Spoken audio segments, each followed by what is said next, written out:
આજે ગણેશ ચતુર્થીનો પાવન પર્વ સમગ્ર દેશમાં ગણેશ ઉત્સવની ધામધૂમથી ઉજવણી કરવામાં આવી રહી છે। ભક્તો દ્વારા બાપાનું સ્થાપન કરવામાં આવી રહ્યું છે। વડોદરાના લક્ષ્મી વિલાસ પેલેસમાં 85 વર્ષથી ચાલી આવતી પરંપરા મુજબ શ્રીજીનું સ્થાપન કરવામાં આવી રહ્યું છે। ઢોલ નગારા અને શરણાઈના સૂર સાથે ફટાકડા ફોડી બાપાને રાજવી ઠાઠ સાથે પાલખીમાં રાજમહેલમાં લાવવામાં આવી રહ્યા છે।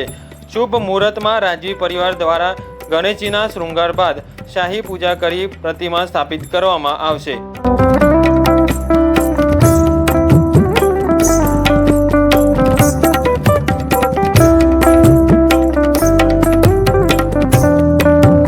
વડોદરાના લક્ષ્મી વિલાસ પેલેસમાં ગણેશ ઉત્સવ મનાવવાની પરંપરા વર્ષ 1939થી ચાલી રહી છે। ગણેશ ચતુર્થીનો ઉત્સવ રાજવી પરિવાર દ્વારા હર્ષોલ્લાસ દ્વારા મનાવવામાં આવી રહ્યો છે।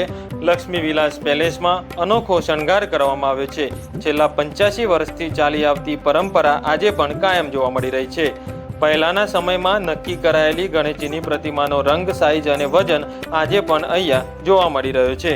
આ મૂર્તિ ખાસ કરીને ચૌહાણ પરિવાર દ્વારા તૈયાર કરવામાં આવે છે અને ત્યારબાદ લક્ષ્મી વિલાસ પેલેસ ખાતે વાજતે ગાજતે અને શરણાઈના સૂર સાથે બાપાને પાલખીમાં બેસાડીને ભવ્ય સ્વાગત દ્વારા તેઓને બિરાજમાન કરવામાં આવે છે।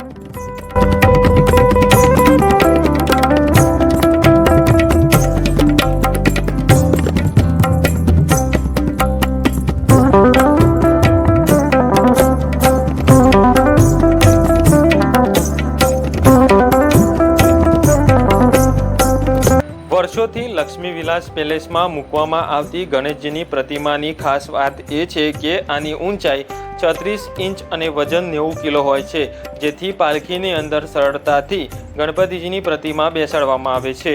આ પ્રતિમા લાલસીભાઈ ચૌહાણ દ્વારા વર્ષોથી બનાવવામાં આવે છે।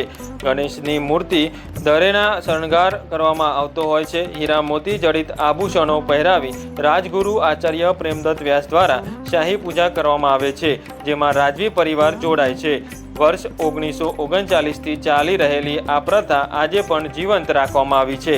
શૃંગાર બાદ ભગવાન ગણેશજીની પ્રતિમા સ્થાપિત કરવામાં આવે છે અને 10 દિવસ પૂજા અર્ચના કરવામાં આવે છે।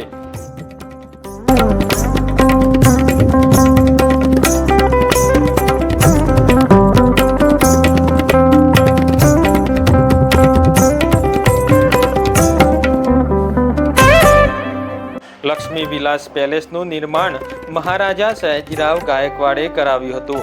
મહારાજા સયાજીરાવ ગાયકવાડે વર્ષ 1890માં તેનું નિર્માણ કાર્ય કરવામાં આવ્યું હતું। આ પ્રસિદ્ધ મહેલ વિશે કહેવામાં આવે છે કે બ્રિટનની મહારાણી એલિઝાબેથનના મહેલથી એટલે કે બંકિંગડન પેલેસથી 4 ગણો મોટો પેલેસ છે। આ પેલેસમાં એકથી એક સુંદર પેઇન્ટિંગ્સ, અનોખા ઝુમ્મર અને આકર્ષક કલાકૃતિ જોવા મળી રહી છે।